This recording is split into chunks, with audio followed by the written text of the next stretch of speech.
Hello everyone, welcome back to unexplored literature. इस video के अंदर हम डिस्कस करेंगे क्रिस्टोफर मार्लो की एक बहुत ही famous novel doctor Faustus. Christopher Marlowe Elizabethan era के एक बहुत ही famous English playwright, poet और ट्रांसलेटर थे और ये बहुत ज़्यादा फेमस राइटर रहे हैं इस एरा में।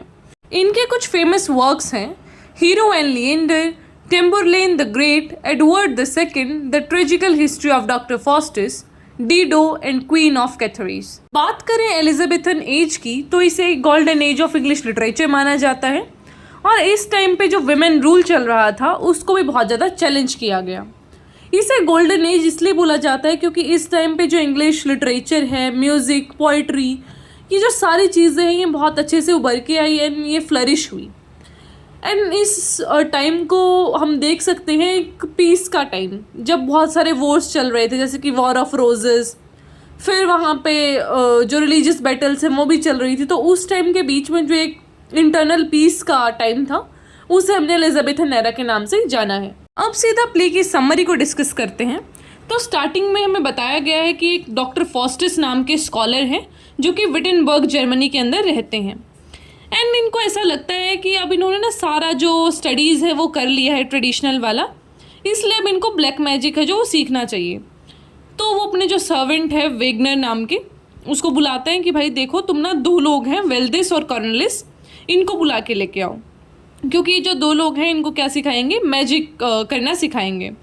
तभी जैसे इसके दिमाग में थॉट आया था और इसने बोला वेगनर को, तभी इसके पास दो एंजल्स आ जाती हैं, एक गुड और एक बैड एंजल।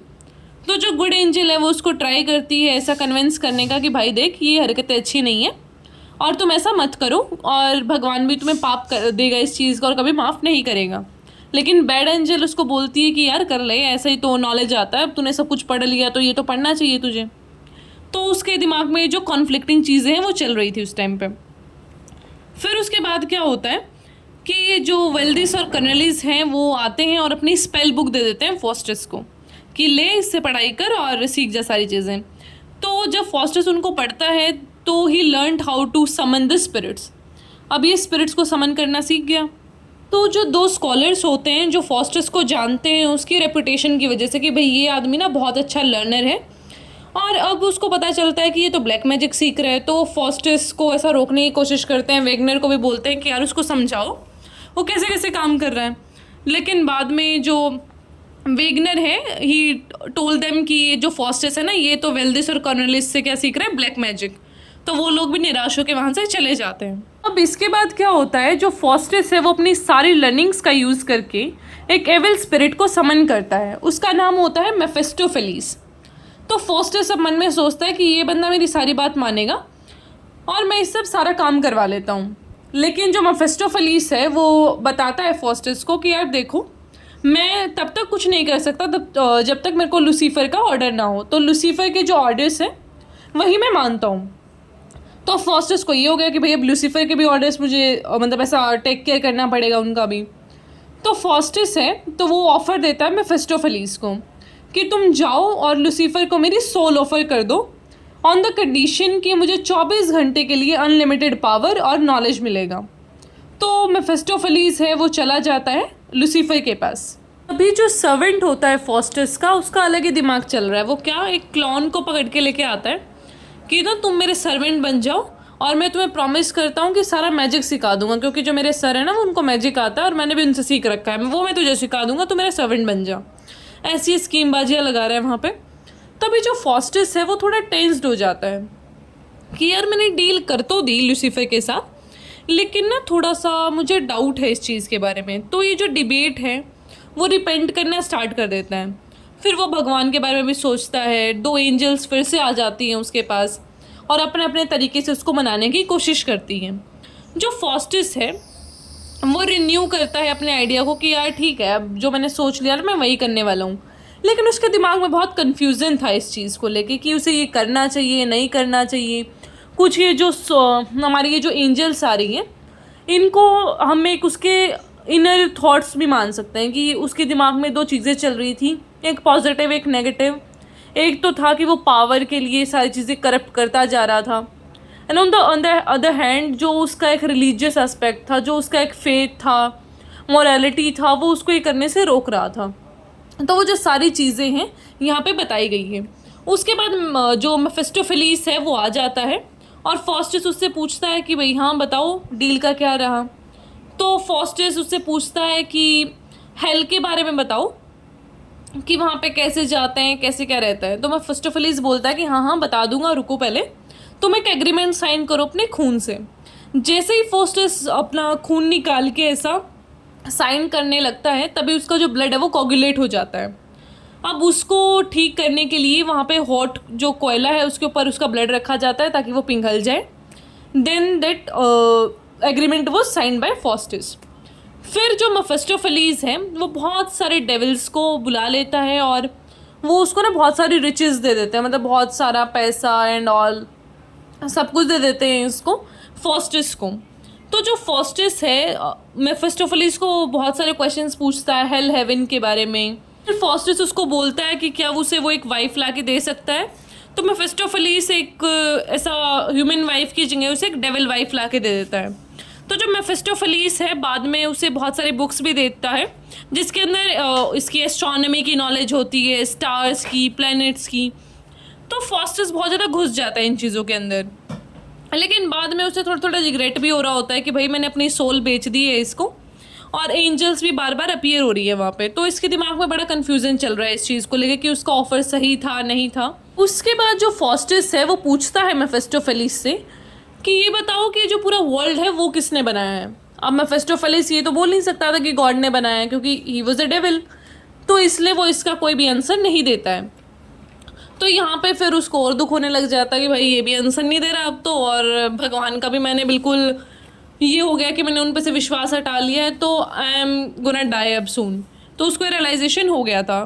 तो जो मेफिस्टोफेलिस है वो फॉस्टस को बोलता है कि भाई देख तूने एग्रीमेंट साइन कर रखा है, भगवान का नाम मत ले बीच में, वरना हमारा एग्रीमेंट है जो टूट जाएगा। फिर बाद में जो मेफिस्टोफेलिस है वो फॉस्टस को एक ग्रैंड वर्ल्ड टूर पे लेके जाता है। वहाँ पे वो बहुत सारी चीज़ें उसको सिखाता है एस्ट्रोनॉमी के बारे में। फिर वो रोम में जाते हैं जहाँ पे वो पोप के साथ मजाक करते हैं। फिर जो मेफिस्टोफेलिस और फॉस्टस है वो इनविजिबल होके बहुत सारे मिसचीफ भी करते हैं इस पोप के साथ। फिर फॉस्टस दोबारा आ जाता है जर्मनी के अंदर। अब उसकी फेम का सबको पता चल चुका था कि भाई इस आदमी के पास बहुत ज़्यादा पावर आ चुका है। तो जो जर्मन के एम्पायर थे चार्ल्स फिफ्थ, उन्होंने इन्वाइट किया फॉस्टस को कि भाई तू मेरे कोर्ट में आ और अपना कुछ मैजिक यहाँ पे दिखा।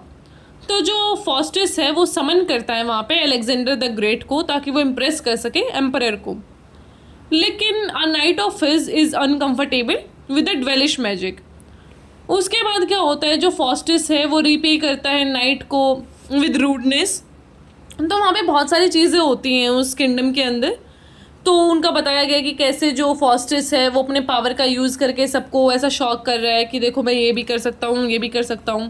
तो ड्यूक के कोर्ट में भी ये सबको एंटरटेन करता है, ड्यूक को, डचेस को, सबको अपने मैजिक से बिल्कुल ऐसे हक्का बक्का कर देता है ये। तो फिर वो बोलती हैं उसको कि भाई ग्रेप्स ला के दिखाओ मुझे, क्योंकि मिडल ऑफ विंटर चल रहा था, उस टाइम पे ग्रेप्स आते नहीं हैं। तो बोलता है कि भाई तुम ये फ्रूट मेरे को प्रेजेंट करोगे तो आई विल बी हैप्पी। तो ये उसको वो भी ला के दे देता है। तो सारे लोग ऐसे बिल्कुल शॉक्ड रहते हैं इसकी पावर से।